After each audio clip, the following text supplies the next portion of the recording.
स्थानीय स्तर पर बदलाव के लिए जिले, राज्य और केंद्र एक साथ मिलकर काम करते हैं तो परिणाम कितने सकारात्मक आते हैं, इसके लिए आकांक्षी जिलों का उदाहरण हमारे सामने है।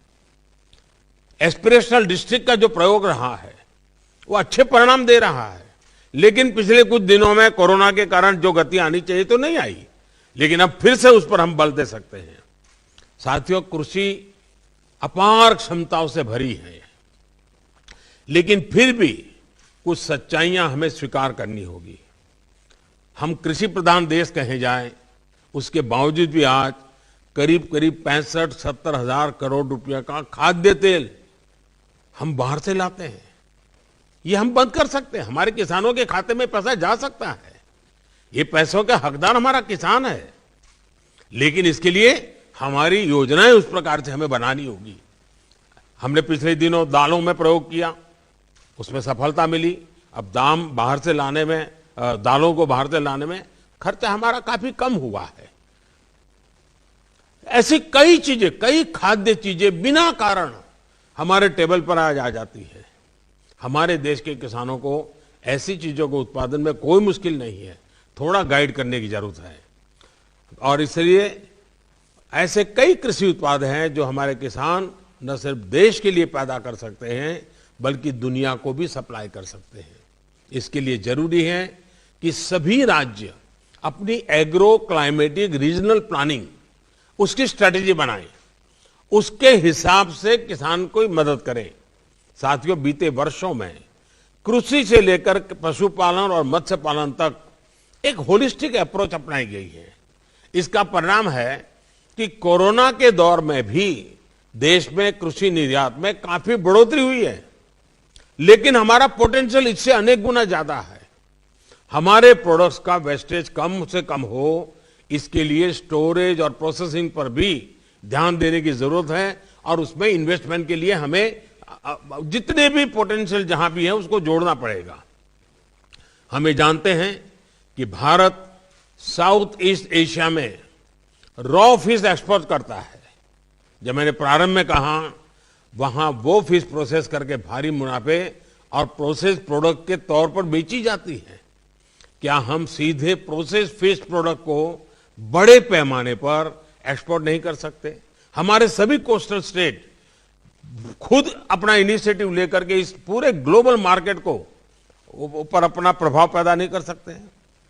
ऐसी स्थिति कई और क्षेत्रों, कई और प्रोडक्ट्स के साथ है। हमारे किसानों को जरूरी आर्थिक संसाधन मिले, बेहतर इंफ्रास्ट्रक्चर मिले, आधुनिक टेक्नोलॉजी मिले, इसके लिए रिफॉर्म्स बहुत जरूरी है। साथियों, हाल ही में ऐसे कई रिफॉर्म्स किए गए हैं जो रेगुलेशन को कम करते हैं, सरकार का दखल कम करते हैं।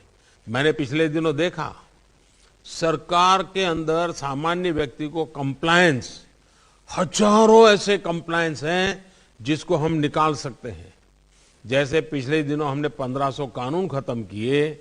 मैं राज्यों से आग्रह करूंगा, आप एक छोटी टीम बिठाइए, बिना कारण, अब जब टेक्नोलॉजी है तो बार बार चीजें मांगने की जरूरत नहीं है लोगों से। ये कंप्लायंस का बर्डन देश के नागरिक के सर पर से हम कम करें, राज्य आगे आए। मैंने भी भारत सरकार में कहा है और हमारे कैबिनेट सेक्रेटरी उसके पीछे लगे हुए हैं, कंप्लायंस की संख्या जितनी कम हो करनी है। ये भी ईज ऑफ लिविंग के लिए बहुत जरूरी है।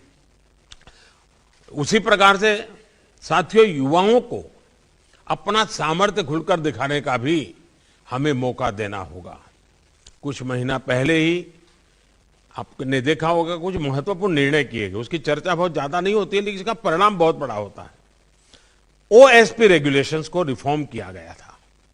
इससे युवाओं को कहीं से भी काम करने की फ्लेक्सिबिलिटी मिली है। इसका बहुत बड़ा लाभ हमारे टैक्स सेक्टर को मिला। मैं अभी पिछले दिनों आईटी सेक्टर के लोगों से बात कर रहा था, मुझे कईयों ने बताया कि उनके 95% लोग अब घर से ही काम कर रहे हैं और उनका काम अच्छा चल रहा है। अब देखिए ये कितना बड़ा बदलाव आ रहा है। हमने इन चीजों पर बल देना होगा। हमें ऐसी जो बंदिशें हैं उन सारी बंदिशों को समाप्त करना चाहिए। काफी मात्रा में हमने पिछले दिनों रिफॉर्म करके किया भी है। आपने देखा होगा कुछ दिन पहले हमने एक बहुत महत्वपूर्ण निर्णय किया है। जियो स्पेशियल डेटा से जुड़े नियमों को भी लिबरलाइज कर दिया है। जो अभी हमने किया है वो अगर आज से 10 साल पहले हम कर पाते तो शायद ये गूगल वगैरह भारत के बाहर नहीं बनते, वो हमारे यहां बनते। हमारे ही लोगों की टैलेंट है लेकिन प्रोडक्ट हमारी नहीं है। इससे हमारे स्टार्टअप्स और टेक सेक्टर को तो बहुत बड़ी मदद मिली है। मैं चाहता हूं कि ये फैसला देश के सामान्य मानवी की ईज ऑफ लिविंग बढ़ाने में मदद करेगा। और साथियों, मैं 2 चीजों का आग्रह करूंगा।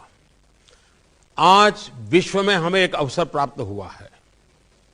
उस अवसर को जुटाने के लिए हमारी कोशिश रहनी चाहिए ईज ऑफ डूइंग बिजनेस, और भारत के नागरिकों के लिए हमारी कोशिश रहनी चाहिए ease of living. Globally Bharat के पोजीशनिंग के लिए, भारत को अपॉर्चुनिटी ग्रैब करने के लिए ईज ऑफ डूइंग बिजनेस का महत्व है, और उसके लिए हमारे कानूनों में सुधार करना होगा, व्यवस्थाओं में सुधार करना होगा, और देश के नागरिकों की आशा अपेक्षाओं को पूरा करने के लिए, उसके जीवन को सरल करने के लिए, ईज ऑफ लिविंग के लिए जो चीजें आवश्यक हैं उसको बल देना पड़ेगा। साथियों, मैं अब आपके अनुभव, आपके सुझाव सुनने के लिए उत्सुक हूं।